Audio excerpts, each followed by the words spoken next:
Hi, this is Peter with Quantum Edge AI, and we're going to discuss what is an option. For the call side, an option is the right to purchase the stock at that specific strike price if price is above this number at this time, above at after expiration. So, in the event that price is above 585 and it's November 15th at the end of the day, you're going to be long this stock and you're going to pay this premium. Now, there's also the right to sell. So say, for example, buy this, we make this a put. Now, the put is the right to sell if its price is below this number. So say, for example, price is 580. Well, you're going to sell, have it short at the 585. That's what it means to be long the call or long the put. Now, it's so much easier to demonstrate what your profit potential is and profit potential loss is looking at the risk profile. So let's take a look at what the risk profile is. So the put is the right to sell. Typically, in most situations, you're going to be long this stock. You're going to be long this stock, 100 shares, and you're going to be hedging. You're going to be hedging this long stock with this long put, and you're going to be delta positive. And if it craters through the 585, um, 585, then you're going to be net neutral. You're never the stock is going to be taken away from you, and you're going to be debiting this amount from your account. Um, so let's say it's actually a 580. You're currently out of the money. You're paying 680 in the event that price is below this, the stock is taken away. Um, so that's one way. But the naked option, this is the right to sell below 580. But if you're holding this position and price is below this location, you're going to be short the contract if you do not close this put. Um, so what's next? Let's make this a call. We've spoken about how if price is above this 580 location, you're what's called in the money. So what that means is you have if price is above this at expiration, you're going to be owning this stock at 580. And you're going to be paying for it for $8.75 or 65 cents. So if you're buying this one contract, you multiply this by 100, and you're actually the net debit is $865 for this contract. Now, the reason why you trade this or you'd be long this contract is you want finite risk, 865, and you believe that this movement is the price is going to reach its high forecast, let's say in quantum edge AI. So if we can actually open this position and sell an order here for stock that if it reaches this price during this duration, the next 5 days, you're going to be short the stock and you're going to sell this position. Now, the reason why you'd send this sell order at this location GTC exit is because there could be gap ups, before hours trading or after hours trading where you can sell that. Uh, you can sell the stock here and hedge your gains from this long call position. Um, it's a little bit more advanced, but I would say looking at the long contract, This is a way to have finite risk and to generate alpha, generate profit in the event price moves upward. Now, you can do the same thing for the put. You have finite risk if price moves upward, but if price moves downward, you have that potential P&L gain. What you want when you are long the contract, long the call, long the put, is for substantial movement in that direction. So say, for example, you have the long call. You want price to be moving up. You want price to be above this location, to be above your strike. If for the put, you want price to be below this location, to be moving towards your low forecast. Now, you can be selling these contracts also. So what is this? This is a net credit where in the event that price is above this value at expiration, you net this premium. Now, no matter what happens, you're actually going to be netting a premium. But the question is, where is price at the end of the day, at the end of the expiration? That determines your profit and loss. Now, if you see here, this is a very large margin for selling this option. Let's see if there's a difference. There's no difference in the margin for selling call, selling put naked itself. You rarely do this, unless you're a very consistent uh, expert trader.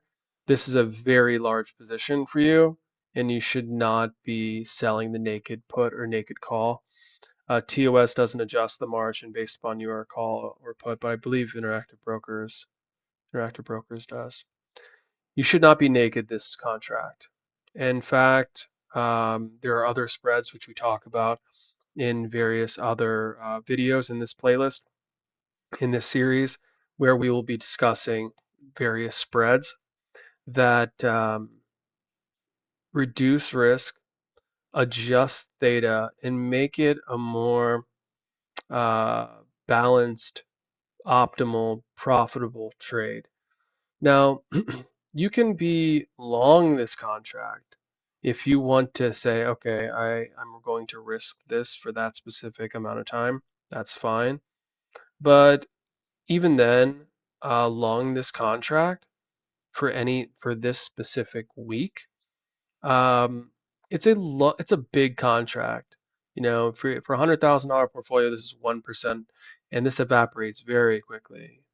You know, so what I would recommend is going further out in duration.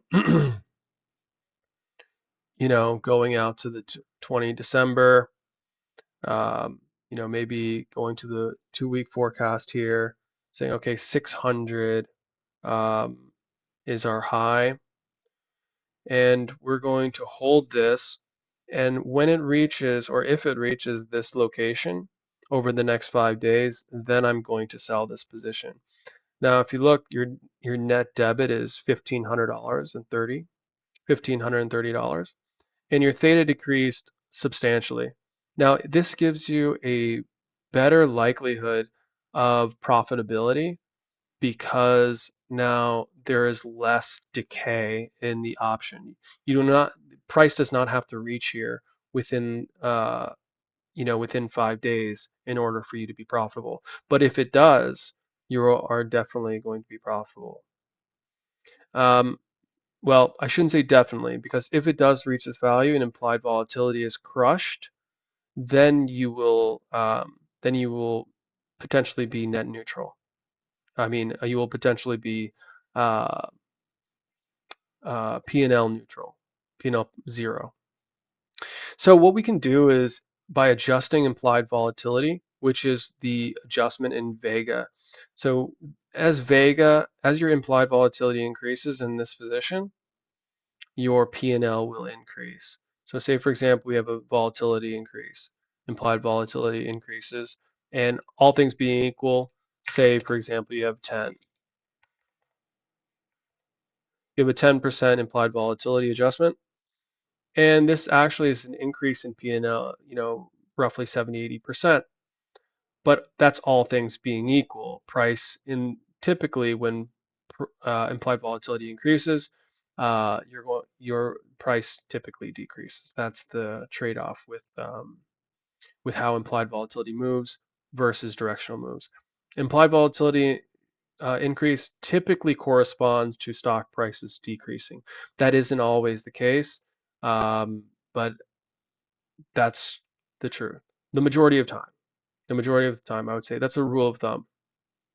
Implied volatility is is indirectly correlated with price. So as implied volatility increases, price decreases. As price increases, implied volatility decreases. But that's also contingent upon the stock. It, some tickers move differently than others. So that's just a typical rule of thumb. So we have this increase in implied volatility. Now, say for example, we have a decrease in implied volatility. Well, um, that's going to be a 50% decrease in your call structure, your call premium. But you still have that finite risk. So no matter what, if implied volatility gets cut in half, all your total loss is whatever you pay for that contract. So that's why the long call is the most risk averse, simple strategy is buying this long out of the money call. And you're taking this risk. In this case, it's $1,500 and $1,530. And you want price to be over here. Now, in the event that it is here, where do you suspect the value of the option to be? Well, in the event that it is here, 600, we have a $850 profit, or roughly a 50% gain in this contract, all things being equal, and price is here right now. If price is here in 3 days, subtract some theta, adjust the implied volatility, the Vega parameter, and then you will have your profit target. So remember, you can be price contingent and say, okay, well, say I'm long this contract. I'm further out, 20 December, which is a little over a month, and it reaches this value. No matter what, if it reaches this value over the next 5 days, I'm out, despite how implied volatility is. You can also be hedging this position and saying, okay, well, if it does reach this, maybe I will convert this trade into a calendar and sell that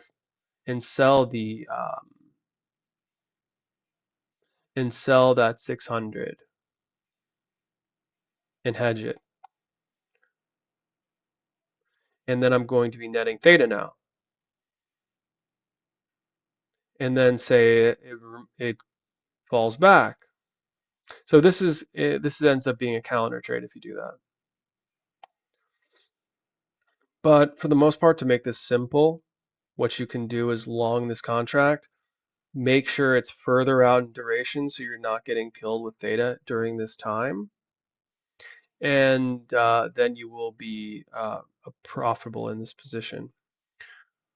For the short contract, what you can look at is this front week and say, or actually the week 2, we're in week 2. So this is next Friday expiration.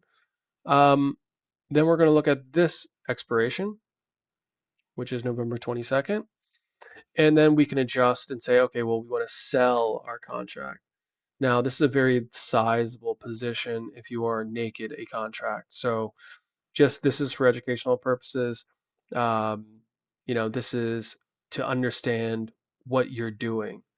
This is not for, any specific trade. I'm not advising you to do this trade. This is for educational purposes. So sell this contract, sell it further out, 600. So that's your gain here. Your gain is that premium of $570. You're netting this theta decay. But remember, in the event that there's a surprise risk upward, you're going to take a massive loss. So this is not advised. This is just what is an option.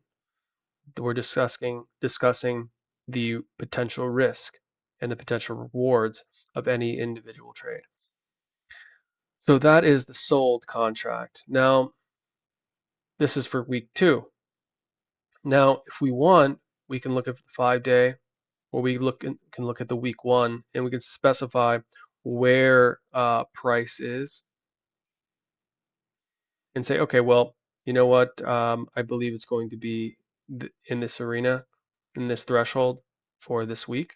We can also look at the 5-day, and also specify locations if we're in a more continuously rolling positions, in the money, out of the money, sold calls, and generating theta based upon adjusting those sold calls, and what's called rolling the trade. So let's discuss what it means to roll a trade. Okay, so we can look at this front week and say I've been selling puts here. I've been selling the 580s. Okay, I'm selling the 580s. I've been selling throughout this time, and now it's now it's Friday, and now I have maybe the total um, the net credit you have left is $100. But you know what? You don't want to take that risk of holding that overnight. So instead of because expiration is the following day. So you can close this position, you can roll out this position by exiting this and then selling another at the 580 the next week. And you would generate that theta again. Now you notice how this theta is roughly 40% more in credit, and that's a good thing. Now, those are different options. You can be rolling in and out of puts. You can be hedging your puts with other calls, or we can structure this by trading the vertical. We can sell vertical 580, but how can we get Quantum Edge AI, the forecast, involved with this? What you want to do is say, okay, well, I'm going to sell that low, 565. I'm going to buy maybe the 560, and my delta is going to be only 5 shares, but my theta decay is going to be 12. My total risk is 439 versus 61. Not that appetizing, right? That risk reward is, 9 to 1, 8 to 1. Not that great. But what you can do is structure an iron condor and say, okay, well, this is my short put strategy. We can also go a little further out, and we can adjust that risk reward a little bit differently.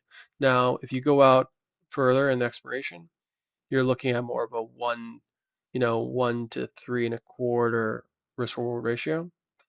Now, you can also say, what is you can structure this, say, okay, 1 to 4. But you know what would help our situation? Making it a delta neutral trading strategy. And this is the short put vertical. Maybe I want to trade the short call vertical also.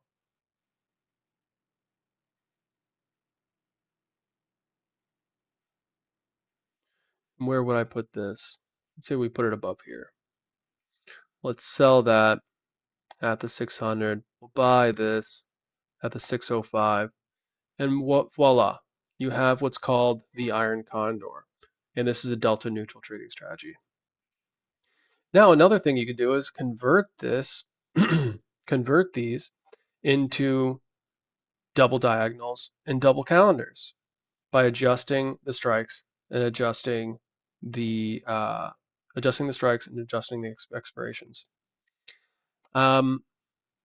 Okay, these are those conversations, the double diagonal and double calendar, are in other videos in this playlist. So I recommend, if you're interested in knowing more about the delta neutral trading strategy, knowing more about calendar, diagonal, double calendar, double diagonal, the iron condor, they're derivatives of pretty much the same thing. spread trading of delta neutral. They're all within that delta neutral family. So if you have any questions, feel free to email me at peter@quantumedge-ai.com, or you can comment in the post. I appreciate a like or share. That'd be fantastic. Thank you.